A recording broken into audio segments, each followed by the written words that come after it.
Que a paz esteja convosco. Hoje nós vamos ler o capítulo 6 de 1 Coríntios. E o primeiro tema é Paulo censura o litígio entre os irmãos. O verso 1 diz assim: ousa algum de vós, tendo algum negócio contra outro, ir a juízo perante os injustos e não perante os santos? Não sabeis vós que os santos hão de julgar o mundo? Ora, se o mundo deve ser julgado por vós, sois porventura indignos de julgar as coisas mínimas?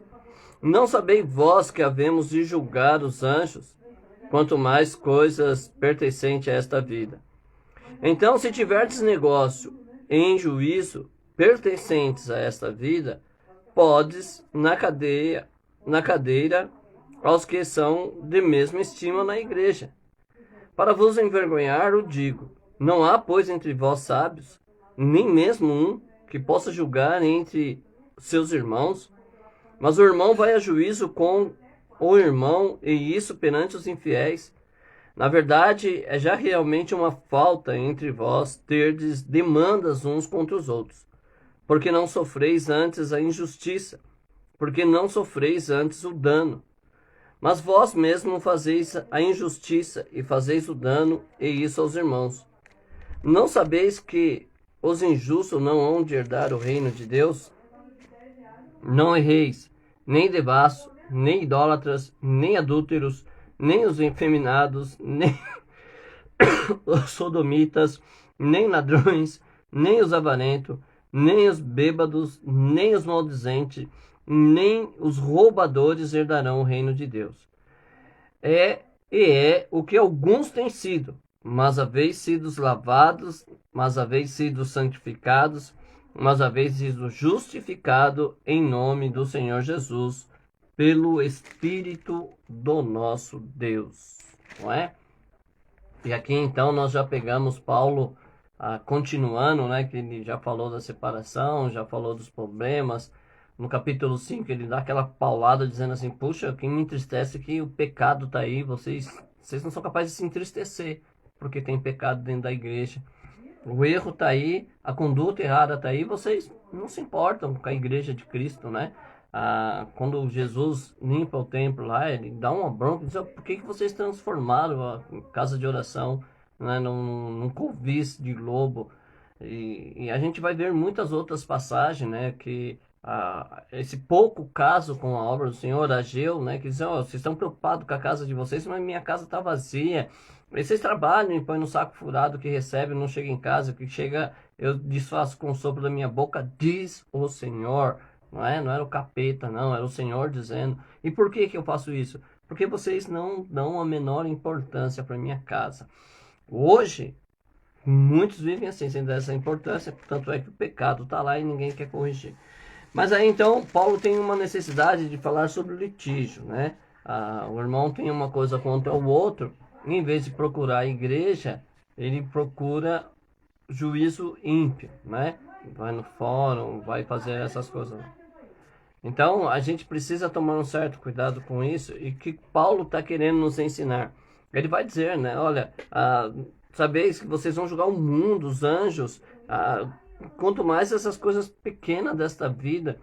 Nós como igreja, nós como filhos de Deus, nós temos responsabilidades, irmãos, e que não dá para ser transferido isso, né? Não dá para a gente viver como se não houvesse nada, né? O pecado não nos incomodar, as transgressões não nos acomodar, e agora trazer pessoas de fora para resolver o problema interior, né? Aquela esperança, vamos fazer uma festividade e vamos contratar o pé de fogo lá que vai trazer uma revelação e vai consertar a igreja. Não, a igreja se conserta sozinha. Não precisa de vir. Quem está esperando vir alguém de fora é os messiânicos. Nós não, né? Nós já cremos nisso, já acreditamos que ele está aqui para nos guiar e nos conduzir. E a gente precisa então tomar esse cuidado para não estar tirando as coisas de dentro da igreja e levando para fora. E aí eu vou pedir permissão a você que me ouve para estender isso que Paulo está falando, né? Por exemplo, para você pegar isso e pensar no seguinte: você tem um problema dentro da igreja e você não participa com os santos isso da sua igreja, você procura alguém de fora. Isso serve para uma questão ministerial, por exemplo, né? eu tenho um problema na minha igreja, não é? E aí eu vou procurar alguém de fora da minha igreja para me aconselhar, que já é totalmente errado, né? Eu passei por uma experiência, alguém me procurou e disse assim, olha, eu venho conversar com o senhor porque eu não confio no meu pastor, né? E algumas coisas assim são muito bate-pronto assim, né? E eu disse, então sai da igreja, né? Ora a Deus, pede para Deus mostrar uma outra igreja para você. Porque se você não confia no seu pastor, então como é que vai ser? Né? O pastor, ele é alguém que você tem que ter a máxima confiança nele. Na verdade, o pastor deve ter a figura do melhor amigo, né? Fora Jesus, é claro. Ele tem que ter a figura do melhor amigo. Você tem que ter confiança nele.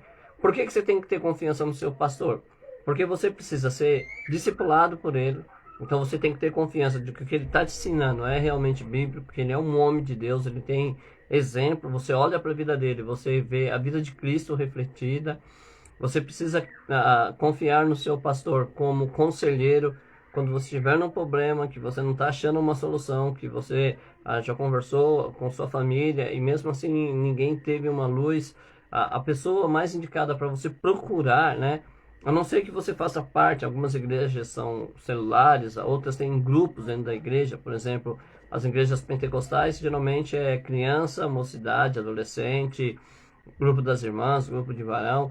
Então você procura o seu líder do grupo e se esse mesmo não conseguir te aconselhar, aí a pessoa mais indicada é o pastor, não é o psicólogo, não é o gerente de RH, não é o especialista em neurolinguística, nada. Uma pessoa mais apropriada para te aconselhar é o seu pastor.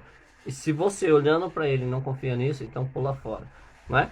Você precisa confiar no seu pastor, porque você precisa trazer o dízimo e as ofertas, não é? A igreja começa e a igreja tem muita necessidade, porque havia muitos necessitados, e quem tinha propriedade vendia e levava o pagamento aos pés dos apóstolos para eles dividirem conforme a necessidade de cada um. Então o pastor ele tem essa responsabilidade hoje. Você tem que confiar no seu pastor para levar o seu dízimo, a sua oferta. Se você sentir de dar uma bênção maior que isso, então você vai procurar o seu pastor e falar, pastor, fui abençoado, né, e ganhei aí uma quantia extra e quero dar para o irmão suprir a necessidade dos irmãos na igreja. Tem que haver uma certa confiança. Tem que haver uma confiança entre você e o seu pastor, por quê? Porque você vai passar por momentos difíceis. Você vai ser, por exemplo, tentado, não é? E quem é a melhor pessoa para te ajudar numa tentação do que o seu pastor, não é? Que deve orar junto com você, que deve te orientar à luz da palavra de Deus acerca dos perigos de ceder à tentação, né? Nós cantamos na harpa lá, tentados não ceder a pecar, e a gente então precisa ter esse cuidado. Mas para isso precisa ter essa confiança. E Paulo ele está dizendo justamente isso, ó, vocês têm um problema que ao invés de vocês resolver dentro da igreja, vocês estão levando para fora, né? É o pai e a mãe que são crentes, que chegam da igreja, e às vezes os filhos são descrentes e eles falam mal do que aconteceu na igreja, falam mal da igreja, do pregador, do dirigente. E aí o filho não é crente, não quer ir para a igreja, porque eu também não queria ir para uma igreja dessa, onde meu pai e minha mãe, que são referências para mim de fé, eles na verdade não se sentem bem. Então não deve ser um lugar agradável, não deve ser um bom lugar para se frequentar, não é? Então quando você tiver um problema, tente com os irmãos da igreja, né? Paulo estava frisando isso, que são dois irmãos que estão levando os problemas para fora da igreja. Quando você tiver alguma questão para resolver com alguma pessoa da igreja, tente resolver dentro da igreja. A pessoa mais indicada, eu volto a dizer, é o pastor. O pastor tem a responsabilidade de analisar, de julgar, de dar uma sentença, se preciso for, para que haja uma reconciliação entre você e seu próximo. E Paulo vai dizer assim, ó, já é, né? Na verdade, é realmente uma falta entre vós terdes demanda. Paulo está dizendo assim, ó, só o fato de ter que julgar alguém, de alguém estar com pecuinha, de você estar numa divisão com o seu irmão, isso já é uma falta, né? É ainda pegar e essa falta e levar para fora da igreja ainda é pior ainda, entendeu? Então você tem alguma coisa para solucionar, a pessoa é cristã, procura o pastor. Você é membro de uma igreja e a pessoa que você tem uma questão congrega numa outra igreja, num outro ministério, faz o seguinte: conversa com o seu pastor, peça para ele te acompanhar até a igreja desse irmão, chame o pastor dele, não é? E converse, se resolva, para que o reino prevaleça, para que o evangelho ganhe, né? E que essas contendas cessem não conseguindo cessar, que você resolva isso dentro da igreja. Veja só, Paulo vai dizer, ó, vocês mesmos fazem justiça, fazem os danos, isso aos irmãos. Não sabeis que os injustos não hão de herdar o reino de Deus? E aí, segura aí que vem uma lista aqui que eu preciso ler para você. Versículo 10. Não erreis, nem os devassos, nem os idólatras, nem os adúlteros, nem os ladrões, nem os avarentos, nem os bêbados, nem os maldizentes, nem os roubadores herdarão o reino dos céus.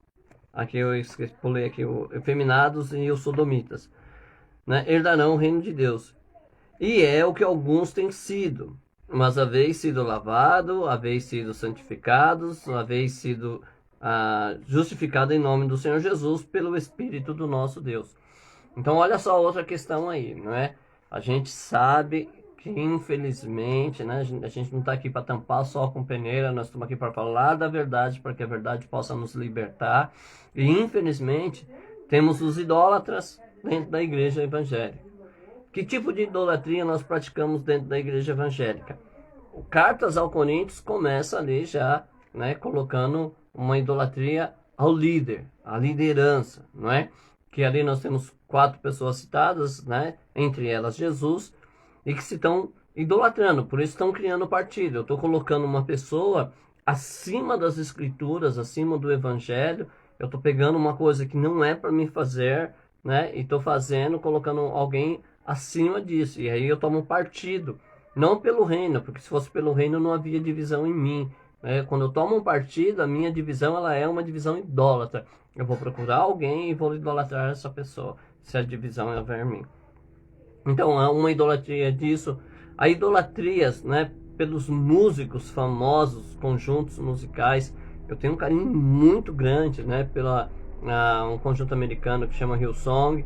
Eu gosto muito de alguns cantores brasileiros, né? Tem uma lista muito grande. Essa nova geração que vem vindo aí, né, com um louvor mais atual, acho que é essa palavra, né? Eu sou muito admirador do trabalho deles, mas eles são apenas instrumento, né? Não tenho esse negócio de ter toda a coleção, de ter pôster, sabe? E de, ai, fulano lançou um novo CD. Não, né? A gente tem que tomar cuidado, senão a gente acaba idolatrando isso.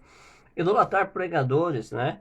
Eu me lembro que no comecinho da minha jornada como um admirador da palavra de Deus, eu fui numa casa onde havia uma certa necessidade, nós fomos orar lá. E depois da oração, eu conversei com a dona da casa, inclusive era uma amiga minha particular, congregava na mesma igreja que eu, tinha mais tempo de evangelho do que eu, e eu falei para ela assim, ó, a Bíblia está falando isso, e mostrei na Bíblia, abri, acho que era no livro de João, alguma coisa assim, e eu mostrei na Bíblia para ela, e ela literalmente pegou a minha Bíblia assim, fechou e disse assim, mas o missionário falou assim, como se dissesse, não quero saber o que a sua Bíblia diz, o missionário falou assim, e a gente não tem isso, que a gente vê isso, né, pregadores renomados, que o que eles dizem vira doutrina para a igreja, mesmo que ele fale besteira, vira doutrina, não é? Essa teoria da divisão aí, que se aparte, irmão, se o seu irmão não te elogia, sai fora dele, corta relacionamento, se ele não fala que você é bonitão, deixa ele pra lá, não ande com uma pessoa assim, se uma pessoa faz mal. Oxi, Paulo vai dizer assim, irmãos, ajude os fracos, ajude o fraco. Tome cuidado com o fraco, inclusive se você for comer alguma coisa e ele se escandalizar, pare de comer, ele é fraco, ajude ele. Não tem esse negócio de descartar não, irmãos.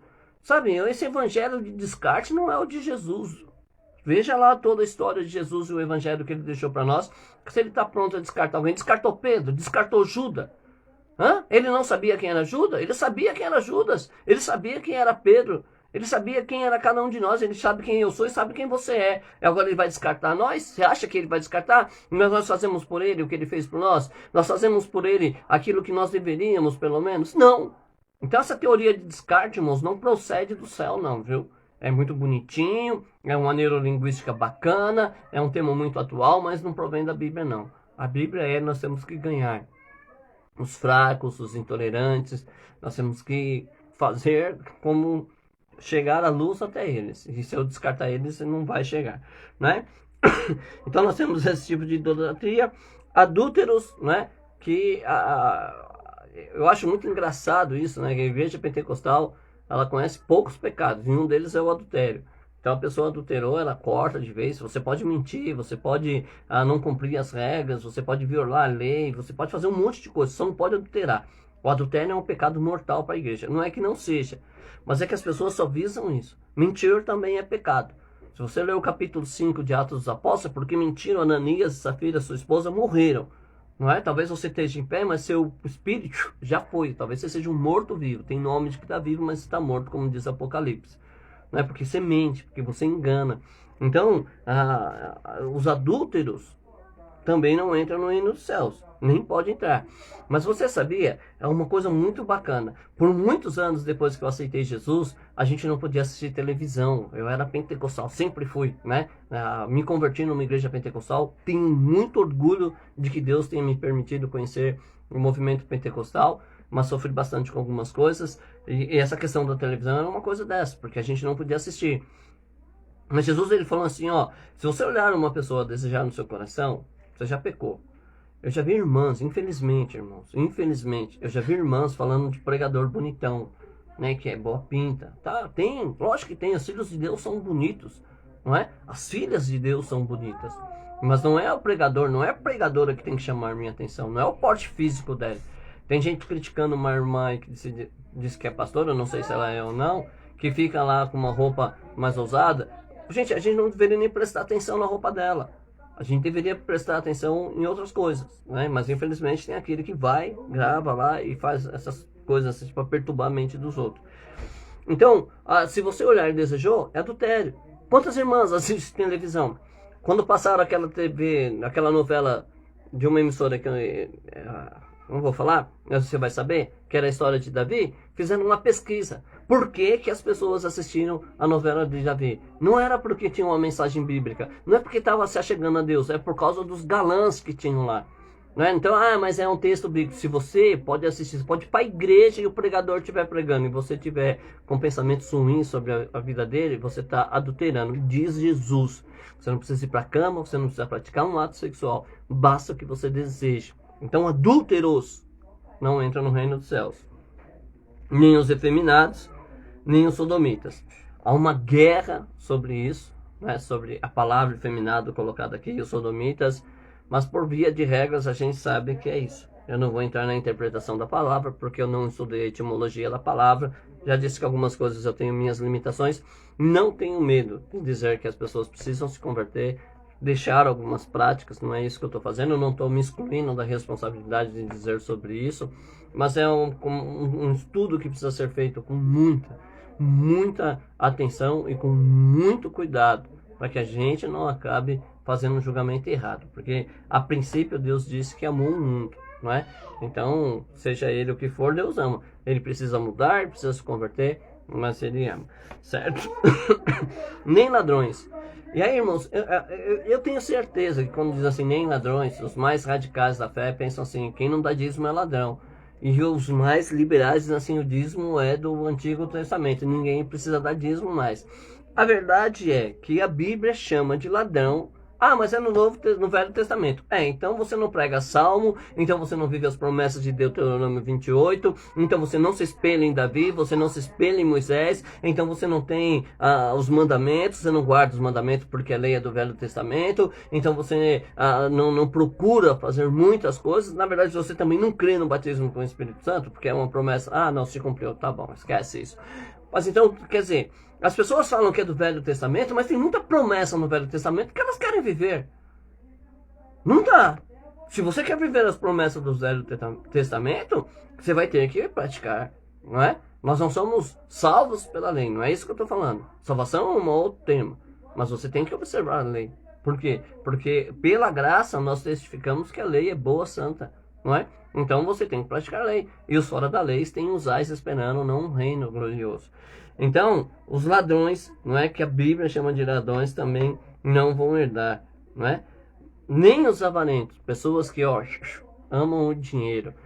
A Bíblia diz que o dinheiro paga por tudo. E a Bíblia não diz que o dinheiro é a raiz de todos os problemas, mas o amor ao dinheiro, a avareza. Tem pessoas que não faz um nada se não tiver que ganhar alguma coisa em troca. Tem pessoas que não sabem o que é fazer favor. Irmãos, olha, eu vou dar um testemunho aqui que foi para nós, assim, para mim, para minha família, uma lição mesmo assim, né? Por quê? Porque quando nós mudamos para o Jardim Alegria, a gente tinha um hábito de São Paulo, né? Alguns costumes, e aquilo que a gente acha que foi o próprio Deus que deu para nossa vida. E se a gente via alguém, por exemplo, que a gente sabia que morasse perto da nossa casa e a gente tivesse de carro, a gente parava para oferecer carona. Eles rejeitavam. Porque são pessoas que não estavam treinadas a isso, a receber uma gentileza, a receber uma cortesia, entendeu? Não era normal deles. E eu acho que a igreja era isso, né? E estou falando de pessoas que são dentro da igreja também, que não estão prontos para isso. Então tem pessoas que não sabem o que é fazer uma gentileza. Tem pessoas que não, por exemplo, ó, nós temos os lugares que foram aí inundados, tem serviço lá, mas tem pessoa que não vai lá porque não vai ganhar nada, entendeu? Por que não vai? Porque não vai ganhar nada. São pessoas que só fazem por dinheiro, se vendem.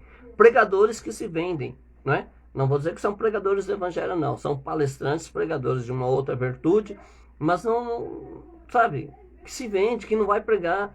Irmãos, pelo amor de Deus, o que você já ganhou de Jesus é muito mais do que você pode comprar com qualquer fortuna que você conquiste na terra.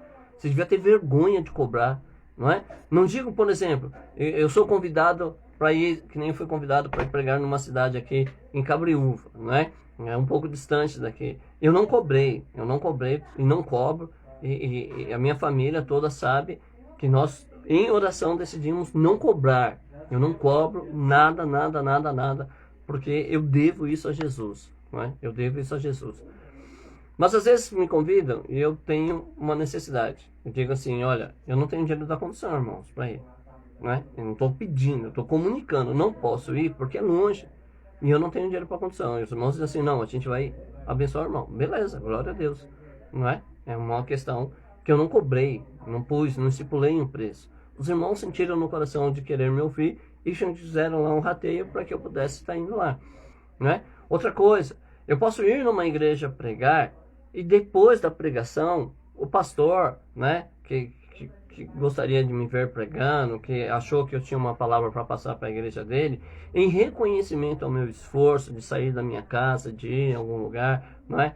Ou até porque foi abençoado por Deus, ele pega o dinheiro e de uma forma, quando vai me cumprimentar, ou põe no bolso, ou põe na minha Bíblia, é uma forma de eles me abençoarem, né? Mas não é um preço estipulado, pode ser R$1, pode ser 1.000.000, é eles que vão sentir no coração e dar com alegria, não é? Isso é bacana. Então você não precisa cobrar. Se Deus está na sua vida e te deu um ministério para você pregar, louvar ou fazer qualquer coisa para Ele, Ele vai cuidar de você, irmão. Não seja avarento, pelo amor de Deus. Não seja avarento, né? Os avarentos não entram nos céus, nem os bêbados e nem os maldizentes. Eu vou pular o bêbado porque meu tempo está se esgotando, né? Já sabemos que nós não bebemos mesmo, não há necessidade de falar disso. Mas os maldizentes, irmãos, dói no meu coração. E eu fico pensando como é que Jesus vê esse cidadão que reclama de tudo. Reclama da política, reclama do governo, reclama do transporte, reclama da saúde pública, reclama da chuva, reclama do sol, reclama do frio, reclama da igreja, reclama dos ímpios, reclama do pregador e reclama do que não prega. Se o pastor vai lá e dizendo assim, ó, agora o pastor vai pregar, e ele lê o texto lá, né? Jesus chorou, irmãos, vamos embora, ela reclama porque não falou muito. Mas se é alguém que está cheio da virtude e começa a pregar e passa 10 segundos do tempo estipulado do término do culto, já grita, já maldiz, porque imagina onde viu um pregador passar, né, do horário, não é de Deus, Deus foi embora, ele ficou. Eu queria ver ele na cara de Paulo dizendo isso. Quando Paulo pregou, e aí a pregação foi até a meia-noite, não é? Como é que ele ia falar isso para Paulo? Você estava fora da unção. Porque o menino caiu, morreu, Paulo cheio da unção, cheio da virtude, foi lá e ressuscitou o menino. Mas são coisas assim, maldizente. Para de reclamar, Para de falar mal das coisas. Fala mal da casa, fala mal dos filhos. Gente, é um absurdo isso, não é? Primeira coisa, vamos fazer uma análise aqui, como além de não entrar no reino do céu, como é feio ser maldizente. Esposa ou esposo que fala mal do seu cônjuge, não é? Que põe defeito no seu cônjuge. Se ele tivesse todo esse defeito, o que você está fazendo com ele? Hã? Se ele é tão ruim assim para você, por que você insiste em ficar com ele? Se separe. Pare de pecar maldizendo a vida do homem, a vida da mulher. Filhos que falam mal dos pais. Mas lembre-se, você só existe porque eles existem. Pais erram, pais praticam muita coisa que não deveriam, mas são pais, merecem respeito, não ser maldito pelos filhos. Pais que falam mal dos filhos. E esse então, ixi, os filhos são resultado da educação que você deu a eles. Os filhos são resultado daquilo que você fez, ajudou a construir. Se você fala mal do seu filho, você está falando mal de você mesmo, da sua incapacidade de criar os filhos que Deus lhe deu para que você gerencie isso, não é? Falem mal do governo. Se você acha que o governo é ruim, e eu não apoio o nosso atual presidente, deixa eu dizer isso, porque as pessoas o idolatram dizendo que ele representa o evangelho, a igreja evangélica. Ele publicamente diz que ele não é evangélico, certo? Ele assume isso. Eu não sou evangélico, tá? Então, abre o ouvido, ouça ele dizer isso. E depois, a conduta dele não é uma conduta de evangélico. Então, ele não pode me representar. Agressivo, brigão. Não, isso não pode me representar. Desculpa, eu não sou representado por ele, não é? Como evangélico, não, mas ele é o representante do Brasil e eu devo honrar ele. Não estou falando mal dele, certo? Estou dizendo que ele não me honra por causa disso. Mas eu tenho que honrar ele quanto ao ser presidente do Brasil e devorar por ele como Paulo me ensina, não é? Então, a gente precisa tomar esse tipo de cuidado. Mas se o governo está ruim, lute, se filie a um partido político, vai fazer propaganda de alguém que você confie, não é? Nós vamos ter eleição agora. Você já escolheu um partido para você se filiar? Já escolheu um candidato para você eleger? Para que você possa garantir que o governo mude? Senão não adianta você ficar falando mal, meu querido. Desculpa. Quem não se apresenta na hora de eleger, né, voto nulo, voto branco, se você não fez isso, você não tem direito nem de falar de política. Me desculpa. Se você abriu mão do seu direito. Então esquece isso, ok? Então a gente não pode falar mal de ninguém, de nada, irmãos. Tem gente que é viciada em falar mal de nada. Eu costumo dizer que algumas pessoas não querem ir para o céu, por mais que a gente ouva um ensino desse, a gente ouça isso, eles não vão praticar. Por que eles não vão praticar? Eles não querem ir para o céu. Porque eles sabem qual vai ser a conduta deles. Misericórdia, rua com ouro, esse brilho que ofusca, essa glória de Jesus que fica no meu olho, não dá. Ele já está pronto para reclamar lá no céu. Então ele não vai mesmo. Entendeu? É por isso que ele dá trabalho na igreja, porque ele não quer ir para o céu. Só que ele devia sair logo de uma vez para a igreja e deixar os outros entrar. Mas ele fica com pedra de tropeço, que é pior ainda também. E a Bíblia diz então que alguns têm sido isso. Mas haveis sido lavados, haveis sido santificado e haveis sido justificado em nome do Senhor Jesus, pelo Espírito do nosso Deus. E olha que bacana que é isso, gente. Paulo ele repreende. Paulo ele fala sobre a conduta de alguns que não é boa, e ele diz assim, só que vocês, os santos, foram lavados, foram remidos e justificados. Pelo nome de Jesus, você não pagou preço nenhum. Se você pagou preço, você ainda é um descrente, você não tem parte com Jesus. Esse seu evangelho é um evangelho de mentira, você está enganado, você criou um Deus, está idolatrando ele. Um crente verdadeiro em Cristo Jesus, ele não paga preço, ok? Se você paga preço, desculpa, você não aceitou Jesus ainda, que pode te dar gratuitamente, sem merecimento, não é?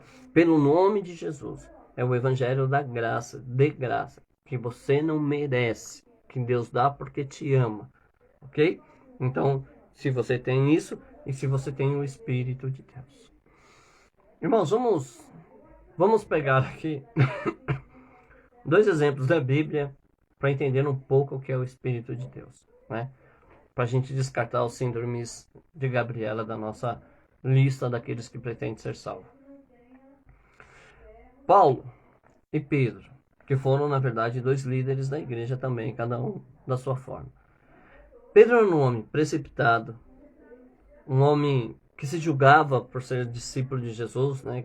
Quis matar, orar para o fogo cair, depois quis combater com Jesus que não ia negá-lo.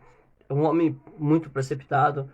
Não que seja em verdade os sentimentos de Pedro, mas não eram bons, né? Ele não podia ser daquilo. E depois que ele se converte, chora amargamente lá quando nega Jesus, vê que Jesus falou a verdade. A gente vê um outro tipo de Pedro, disposto a apanhar, disposto a sofrer, que ora e diz: Senhor, eu agradeço porque o Senhor me escolheu como digno de sofrer pelo seu nome. Olha que diferença isso, né? Aquele que queria arrancar, que arrancou a orelha de Malco, agora está aí pedindo, né? Agradecendo a Deus porque é digno de sofrer. E o apóstolo Paulo, que sai de Jerusalém com carta para prender os cristãos e que cai do cavalo, tem um encontro com Jesus Cristo e aí depois vai ser apedrejado, vai sofrer perseguições e mudou o seu comportamento.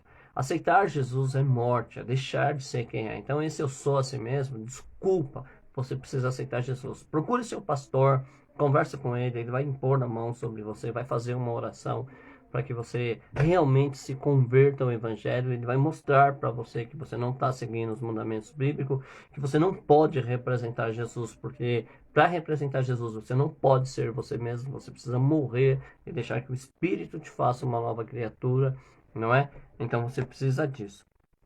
Então, olha as suas obras, olha, ninguém precisa julgar você, né? Eu não estou aqui para te julgar, longe de mim. Quando nós chegarmos no capítulo 11, Paulo vai dizer assim: examine, pois o homem a si mesmo. Oxe, se você é um tipo de pessoa que é maldizente, fala mal de tudo, eu preciso dizer para você que você não vai para o céu? Não, você sabe. Você é maldizente, você sabe. Ninguém faz isso inocentemente, não. A gente fala mal porque nós somos viciados em falar mal. Se você é um ladrão, você não sabe que você está roubando? Se você é um adúltero, você não sabe? Como é que adultera sem saber? Não dá, não é? Se você é um idólatra, a questão desse Deus que nós criamos para idolatrar, eu até acho que alguém pode ser enganado nisso, né? Sirva a Deus do meu jeito, Deus sabe como eu sou. Tá, essas coisas é ditas pelos idólatras e realmente pode ser que eles estejam enganados, como aqueles que vão chegar e dizer: Senhor, em teu nome eu fiz e fiz, eles também estão enganados. Eles não têm consciência de que são perdidos. Mas os outros, quase todos, irmãos, todos os pecados que estão listados aqui, você precisa ter consciência do que você está fazendo. Eu preciso dizer para você? Não, você sabe.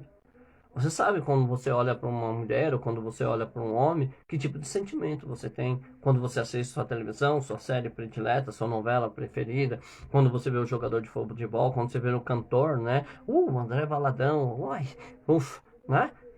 Gente, eu não preciso dizer, você sabe o que se passa dentro de você. Você conhece a tua alma, não é? E sabe o que ela está pensando, se é bom ou se é ruim. Então, pense nisso, né? Pense nisso. Se você realmente tem as atitudes de uma pessoa transformada pelo Espírito de Deus, ou se você ainda é uma velha criatura, não é? É simples. Paulo vai dizer que você tem capacidade para isso.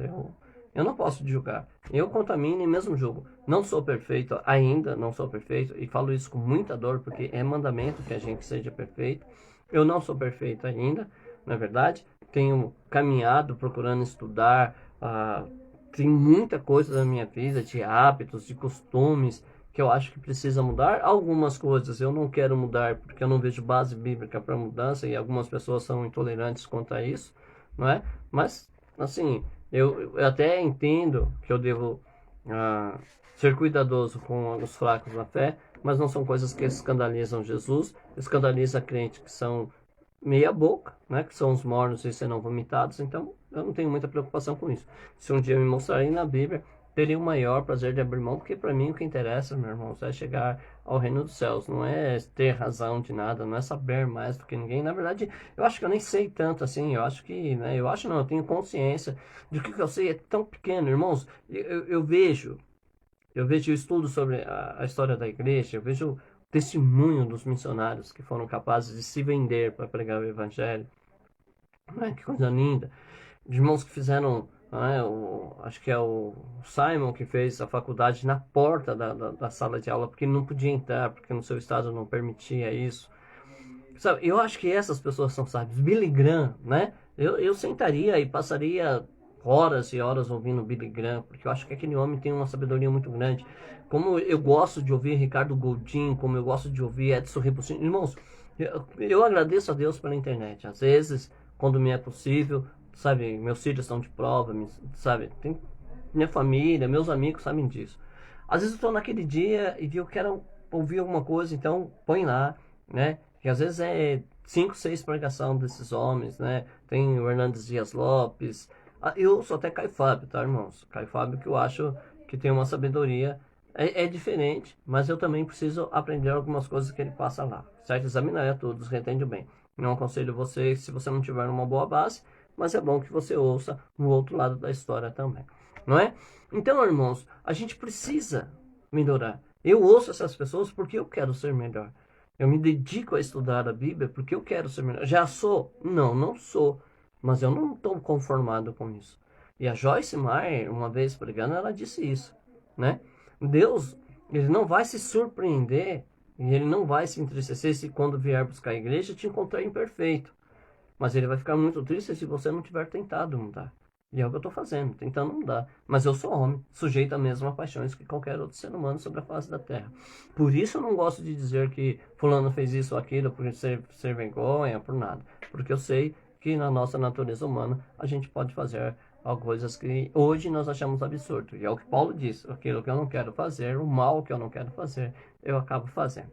Amém? Então amanhã a gente vai ver sobre os nossos corpos ser membros de Cristo, ainda no capítulo 6, talvez dê mais uma meia hora aí pra gente falar bacana. Se não der, a gente pula pro 7 também rapidinho. A gente não tem nenhuma pretensão a não ser a seguir aqui aquilo que Deus está colocando no nosso coração. Então não leve o problema da igreja para fora. Não discuta problemas da igreja dentro da sua casa, na presença dos seus filhos, a não ser que você queira instruir os seus filhos, né? À luz da palavra de Deus, mostre o problema, mostre a solução e tome uma atitude. Senão, não, não é? Não fale mal da sua igreja nos ônibus, porque os passageiros ouvem. Não fale mal da sua igreja no trem, porque os passageiros ouvem. Não fale mal da sua igreja, não é? Do seu pastor, do que aconteceu no culto, em lugar algum. Quer falar mal? Procure o pastor, questione ele, não é? Ou se alguém fez alguma coisa dentro da igreja, procure ele e fale com ele.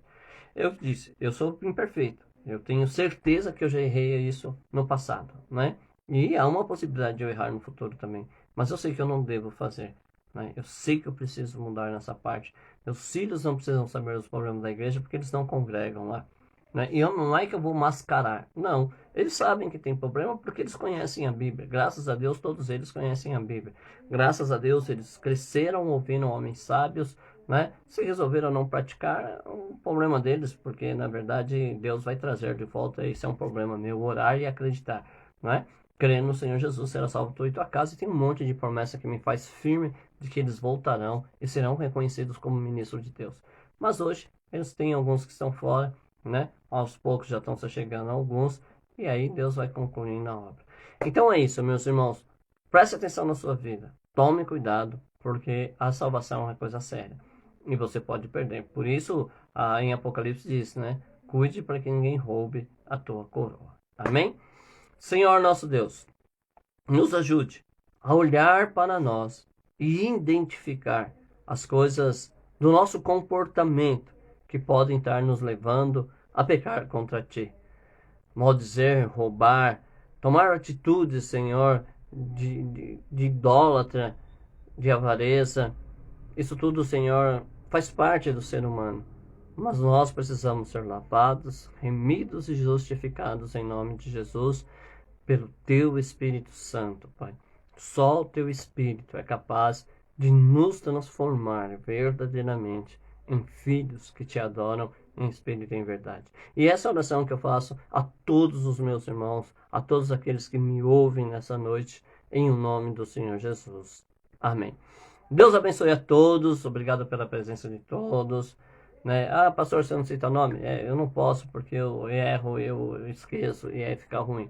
Mas eu sou grato à presença de todos. Orem por mim constantemente para que Deus possa nos ajudar a continuar, não é? E se eu falei alguma coisa que você tem uma base que está errado, me procure, né? Pode vir publicamente, eu não tenho essas coisas não. A gente vai analisar biblicamente. E se você gostou, Converse com alguém. Né? Quem sabe amanhã ele possa estar junto aqui com a gente, para a gente crescer junto.